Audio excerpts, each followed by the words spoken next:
Hey guys, welcome back to the channel. Welcome to another video. It's another all new news video that we're going to store for you today, talking about some of the biggest headlines that are currently buzzing around the world of football.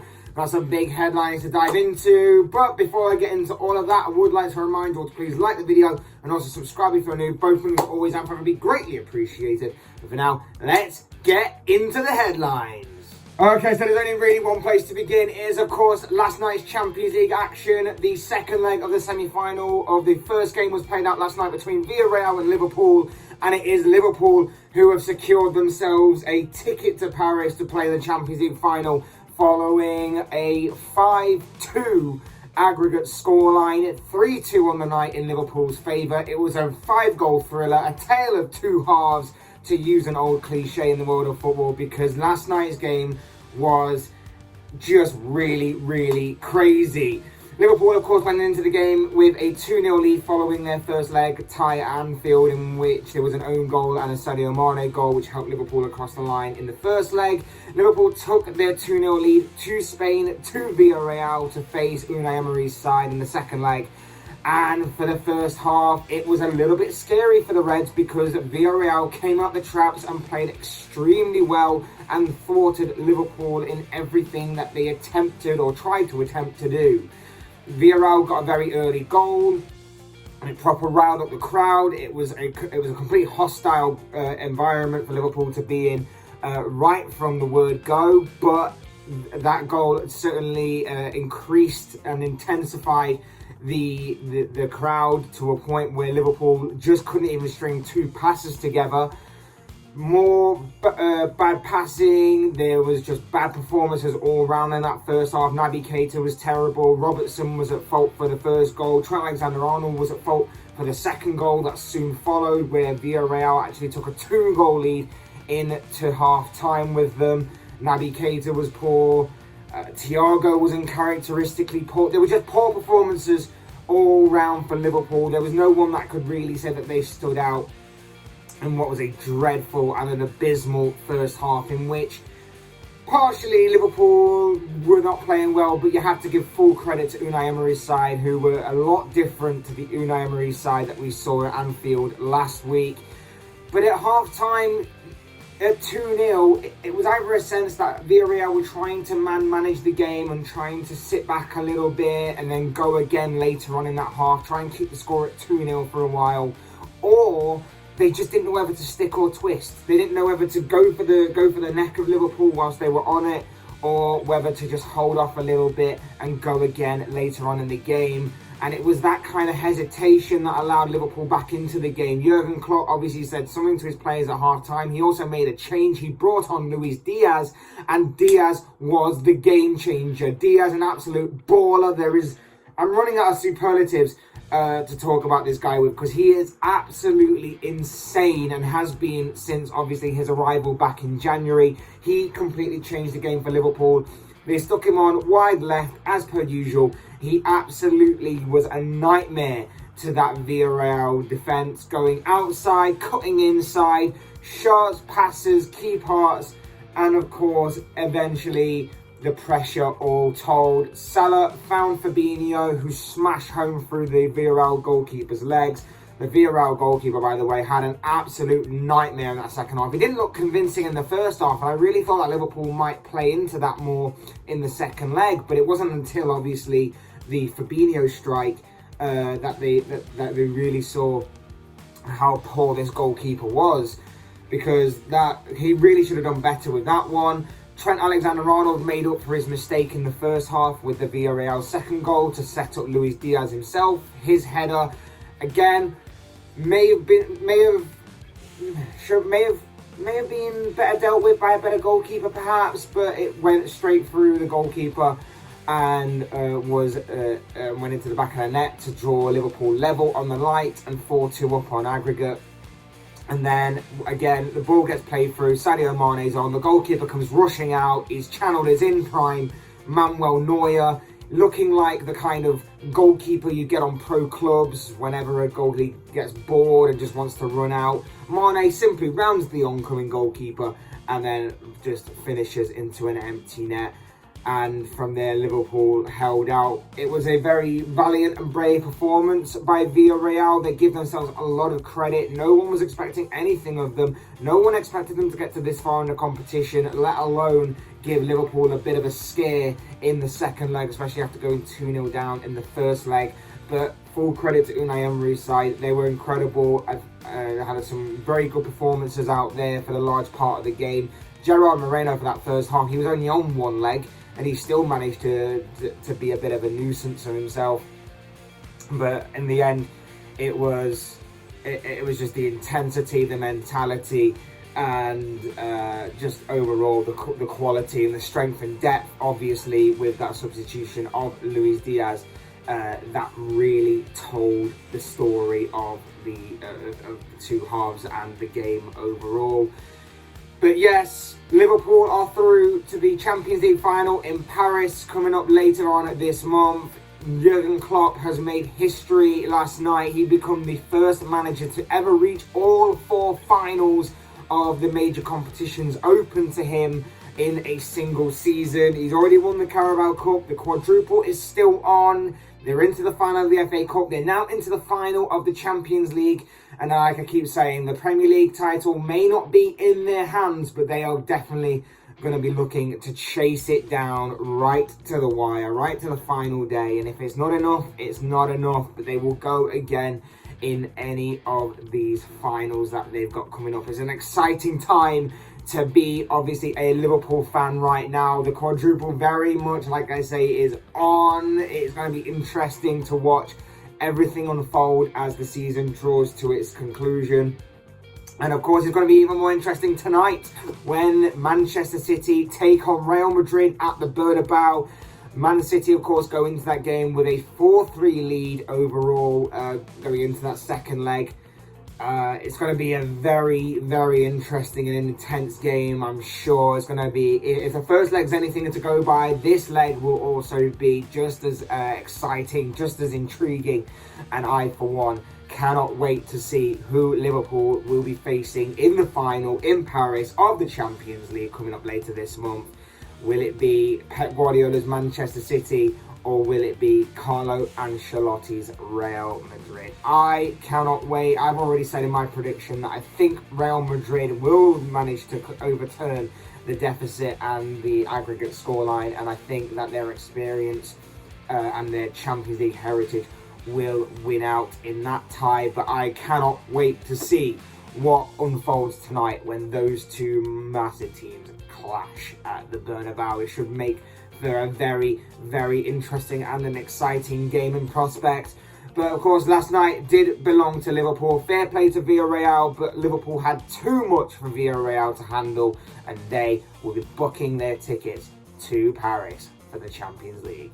In other news, Bayern Munich's Thomas Muller has signed a new contract with the club that will see him stay at Bayern till 2024 at the latest.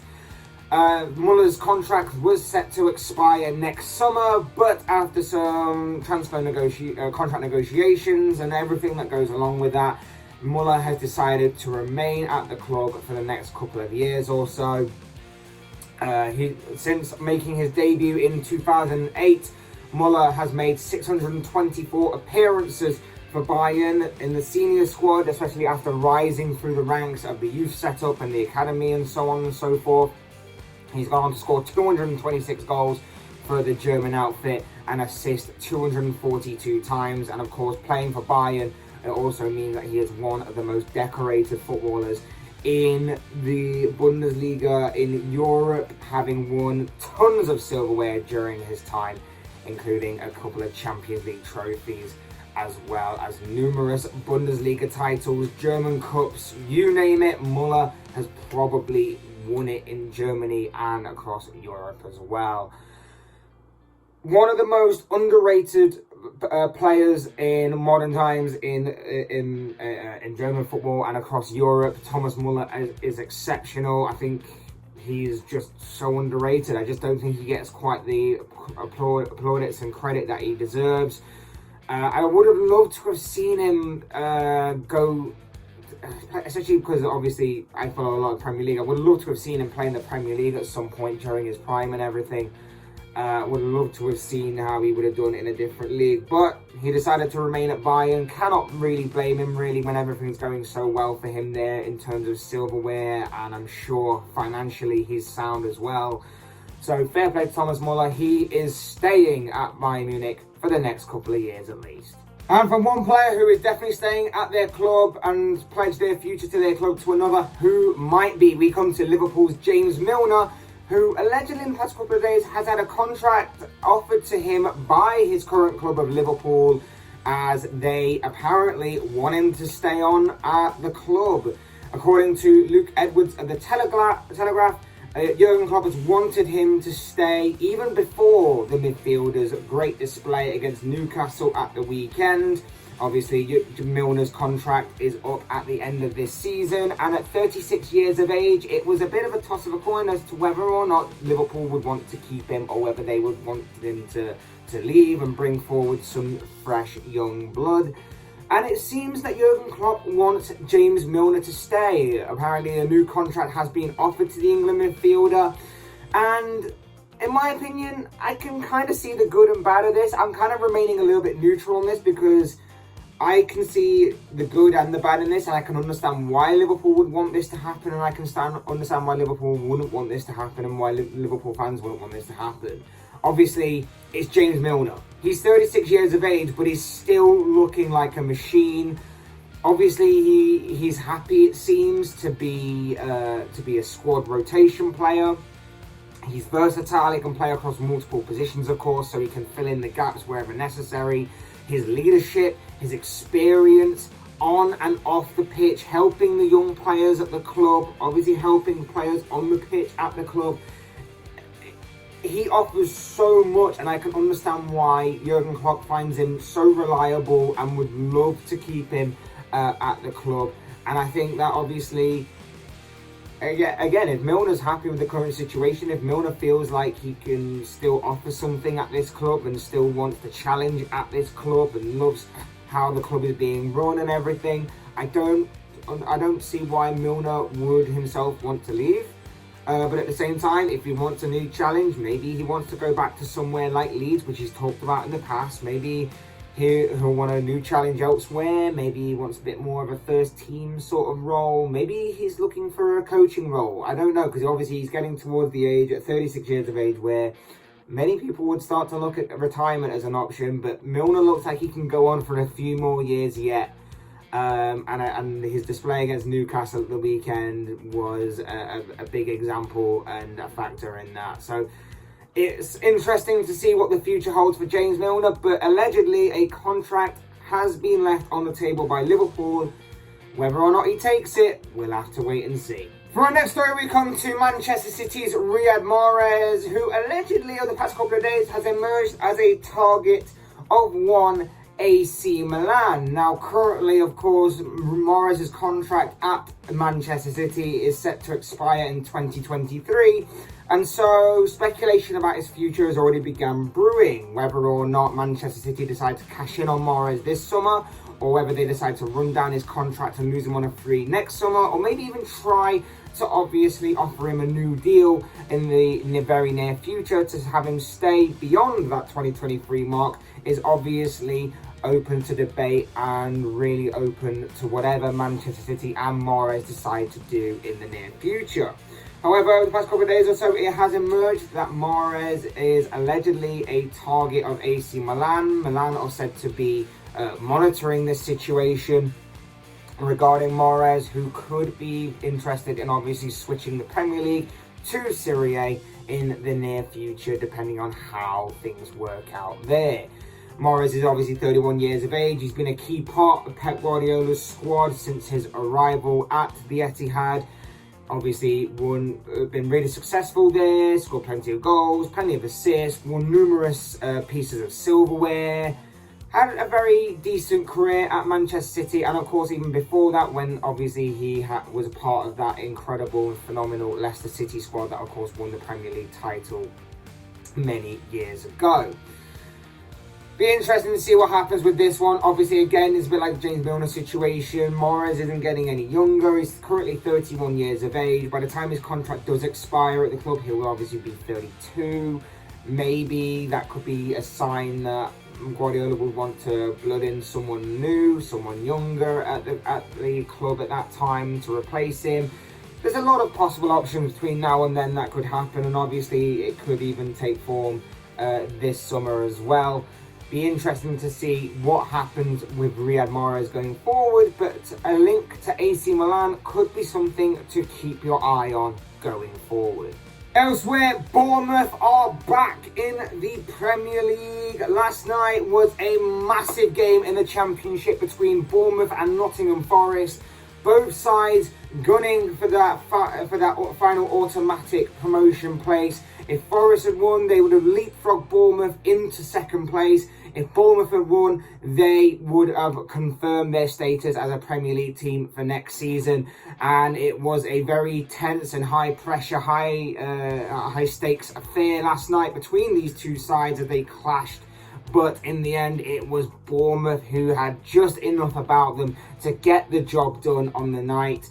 Bournemouth won by 1-0. A second half goal by Kiefer Moore was the difference maker on the night. And Bournemouth are into the Premier League, back in the Premier League again for next season. Congratulations to Bournemouth and Scott Parker for making that happen. It was a long and intense ride. It was obviously a struggle at times, but they managed to get across the finish line and will be joining Fulham, of course, who are already promoted in the Premier League for next season. Forest will have to try their luck again in the playoff places, of course, which will be taking place very, very soon, where after the end of the season, of course. So it'll be very interesting to watch their progression in that as well. And maybe this time, Forest's long overdue, should we say, return to the England's top flight division may finally be over. But we'll have to wait and see what happens in the playoffs. And finally, whilst it was an incredible night for Bournemouth in the sense that they gained promotion to the Premier League, returning to England's top flight division, it was an even more special night for one David Brooks. Not only did he see his side Bournemouth clinch promotion over Nottingham Forest thanks to that win last night, but he also revealed yesterday that he is cancer-free. An incredible and an amazing and proper feel-good story for one David Brooks, who revealed obviously last year that he was fighting cancer, and he revealed yesterday that he managed to beat it and he has been given the all clear. And then hours later, of course, he watched his side go on to clinch promotion to the Premier League. An incredible night for Bournemouth and an even more incredible night for David Brooks. Feel really glad for him on this amazing development in his story. But of course, as I always say, these are just the thoughts, comments, opinions, predictions, whatever you want to call it, of this guy. I want to know what you guys think. What do you make of any of the news stories that I talked about in this video? What are your own comments, thoughts, opinions, predictions, whatever you want to call it? I'd love to read them all down below in the comment section, because I'm sure they'll all make for interesting reading. Otherwise, hit that like button on the way out if you enjoyed the video. Subscribe if you're new or want to see more content like this. Both things always and very greatly appreciated. And as always, thank you all so much for watching and listening. I've been Fletch. This has been another all new news video. And I will see you all again soon in another video.